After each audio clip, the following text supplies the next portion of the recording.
Et salut tout le monde, encore bienvenue avec moi pour parler de ce thème d'évangélisation par le chant. Pour l'entamer, je vais vous raconter comment ça a commencé avec moi.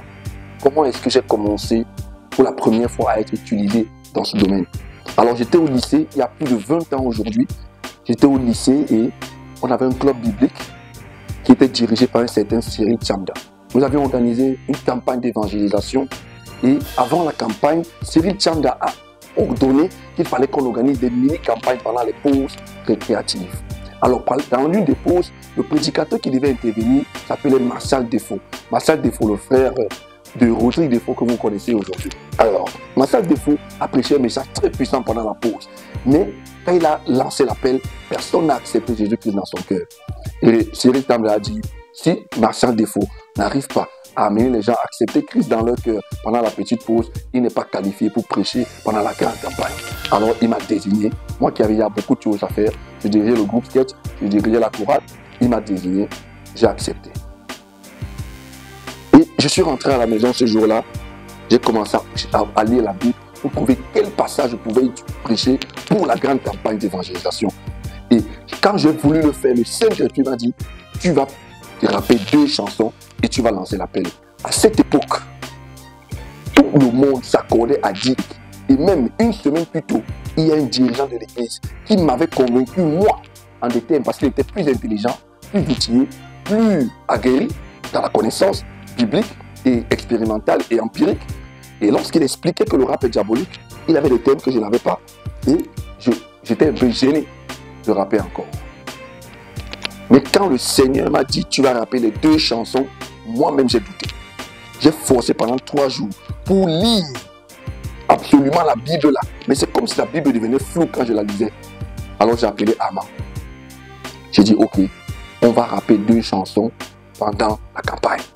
Le lycée, la cour du lycée de Bienassi est bondée. Le groupe sketch toujours, la chorale, tout ça. C'est pour ça intéressant. Le coordonnateur dit, maintenant, c'est le message. Tout le monde s'attendait à ce que je vienne avec une Bible et autres. Je suis venu avec mon frère, on avait porté les cols roulés rouges avec nos pantalons de la tenue grise et les rangers. Comme mon père était policier, on a porté les rangers des policiers pour faire un peu hip-hop. Premier beat, première chanson, c'est une chanson que Armand a écrite qui parle du déluge. Arrête de t'amuser mon gars, arrête de t'amuser. On a rappé. Pendant qu'on rappait cette première chanson, j'entendais le beat et nos voix sans plus aucun bruit dans la pièce, dans la cour. Il y avait une telle puissance. Quand on rappelait, les paroles écrasaient les cœurs des gens. Lorsque la première chanson est terminée, le public est resté ému pendant 10 secondes.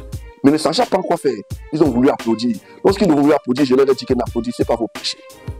On a un deuxième message à vous donner. Alors j'ai pris la deuxième chanson. Ni les hommes, ni les femmes ne peuvent sauver ton âme. Là, c'est moi qui l'avais écrite.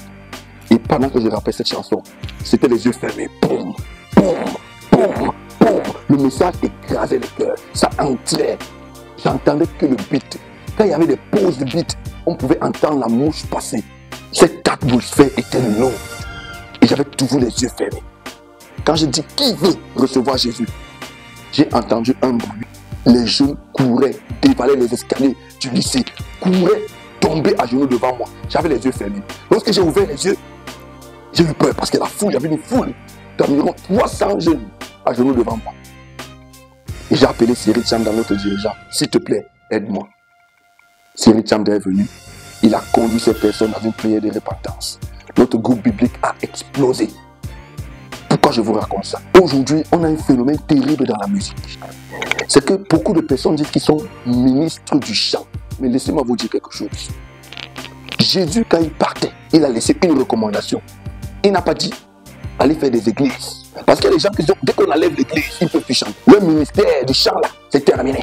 Il n'y a que la chorale où ils peuvent s'exprimer. Je n'ai pas vu de ministre du chant dans la Bible. Le ministère du chant dans la Bible. La Bible dit, allez faire de toutes les nations des disciples. On n'a pas dit, allez faire des églises. Baptisez les disciples au nom du Père, du Fils et du Saint-Esprit et enseignez-leur tout ce que je vous ai prescrit. Ça veut dire quoi? Quel que soit le ministère que nous avons, l'atout que nous avons, le don que nous avons, si ce don ne peut pas amener les gens à devenir des disciples, si on ne peut pas s'en servir pour l'édification des disciples, pour les former, ce don-là ne me sert à rien. Fût-on prophète, apôtre, docteur, tout ce qu'on fait, si ce qu'on fait, ce n'est pas pour faire des disciples et leur enseigner ce que Jésus a prescrit, ce que nous faisons ne sert à rien. L'évangélisation par le chant requiert 4 dispositions.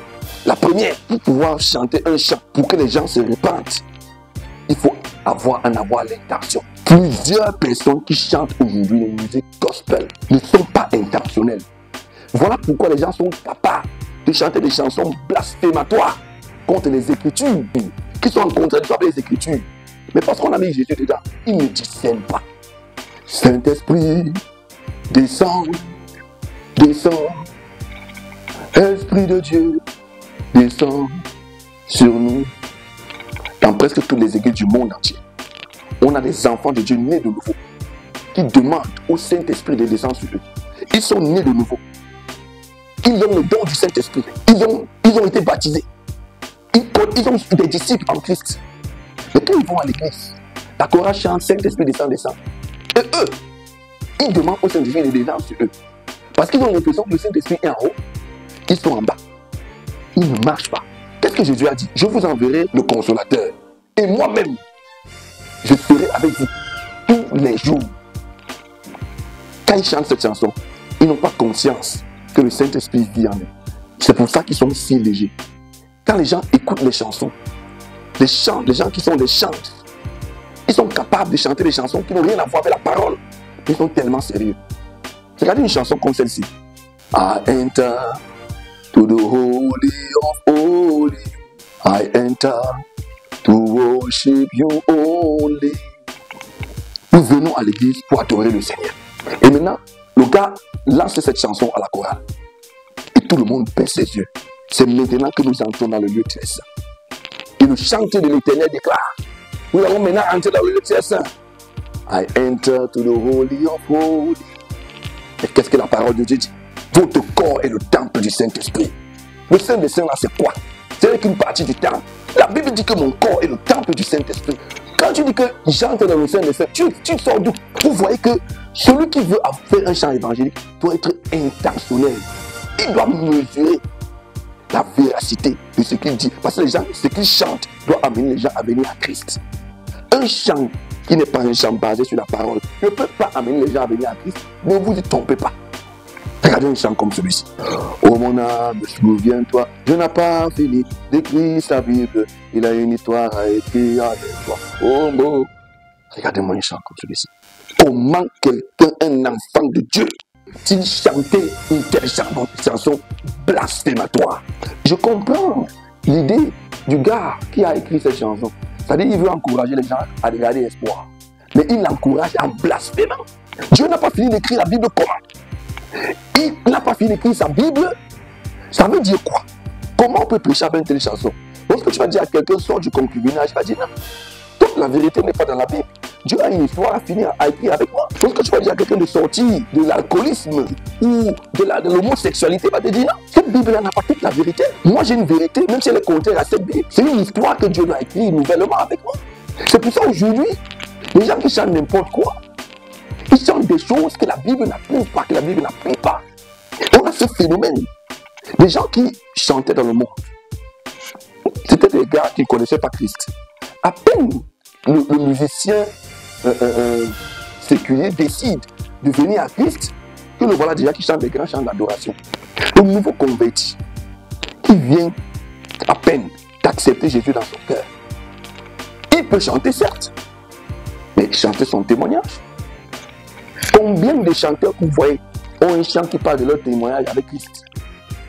Les gens sont pressés de chanter des chansons très compliquées concernant la gloire céleste, les anges, les 24 veillards, toutes ces choses compliquées de l'adoration.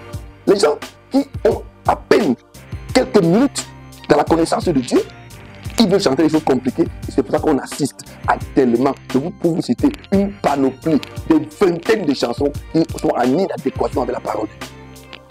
C'est parce qu'on ne voit pas le chant comme un outil que Dieu peut utiliser pour sauver les nations. Lorsque vous voulez que votre chant ait un impact et amène les gens à se repentir, il y a 4 choses. La première chose, c'est qu'il faut être intentionnel. Il faut venir là puissant. Peu importe le chant que vous allez faire. Vous n'avez pas besoin de dire que je donne ta vie à Jésus, reçois Jésus pour que les gens se répandent. Non. Vous pouvez chanter n'importe quelle chanson qui parle de Christ. Et Christ se révélera dans le cœur de la personne qui vous écoute.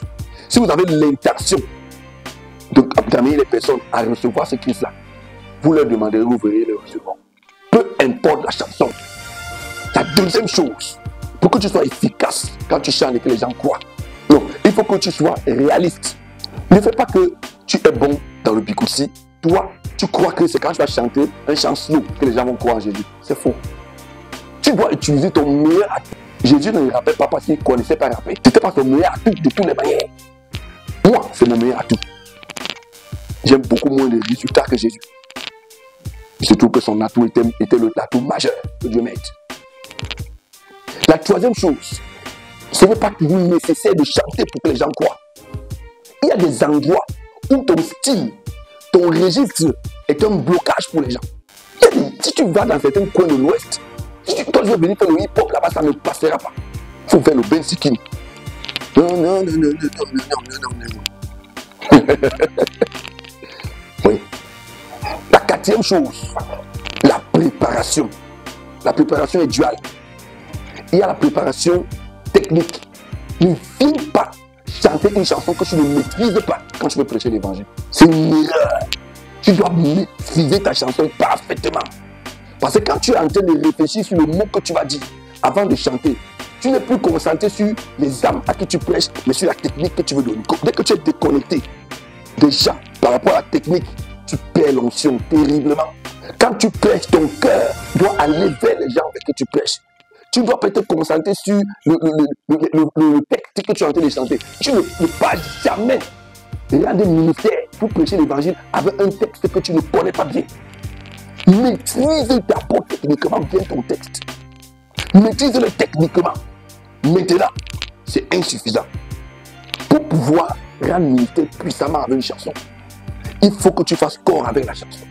C'est-à-dire, si la chanson parle de la miséricorde de Dieu, tu vas avoir au moins 5 sujets de prière par rapport à la miséricorde de Dieu dans ta vie. Il faut que tu comprennes ce que c'est que la miséricorde de Dieu pour toi-même. Que tu pries par rapport à ça. Que tu aies le grand moment de louange et d'adoration par rapport à la miséricorde de Dieu. Que tu as envie de partager aux gens. Toi-même d'abord. La couleur des instruments est liée à ce qu'on a mangé. Pour que tu te libères aux toilettes. Si tu te libères aux toilettes, c'est lié à ce que tu as pris. Plus tu te charges des chansons que tu as, plus tu vas libérer dans le cœur et tu seras étonné. Lorsque tu vas dire que qui veut recevoir Christ, que même la personne la plus insoupçonnée. Vous savez, la puissance qu'il y a dans le chant est différente d'une prédication. Parce que il est plus facile pour quelqu'un de te concentrer sur ta chanson pendant 3 minutes que de te concentrer sur une prédication de 15 minutes. Si en 3 minutes, tu as vraiment préparé sa chose, 3 minutes sera suffisante pour qu'il soit convaincu de péché, de justice et de jugement. L'évangélisation par le chant. Le parent pauvre de la musique gospel. On a des musiques gospel, des centaines de musiques gospel. On appelle ça musique gospel. Mais méfiez-vous. Beaucoup de ces musiques n'ont rien à voir avec les Écritures. Peu importe votre popularité, la popularité ne veut pas dire, ne veut rien dire. Vous voyez quelqu'un qui a organisé un grand concert. Il y a 2000, 3000 personnes, 5000 personnes. On dit concert de louange. Dans nos églises réveillées, il y a 40% d'enfants de Dieu, 60% de païens. Dans les églises conventionnelles, il y a parfois 99% de non-croyants et 1% de chrétiens. Dans les concerts, lorsque vous voyez un concert qui a 2000 personnes, il y a le plus, c'est-à-dire que c'est au moins 75% des gens qui sont là. Ce n'est pas des croyants. Et vous venez d'un tel événement. Vous dépensez des millions. Vous louez des appareils. Vous lancez des musiques gospel, les louanges. Les gens chantent, ils dansent, ils tombent avec leur péché, ils se relèvent avec leur péché, ils sont contents de leur péché, ils rentrent avec leur péché. La Bible dit, dans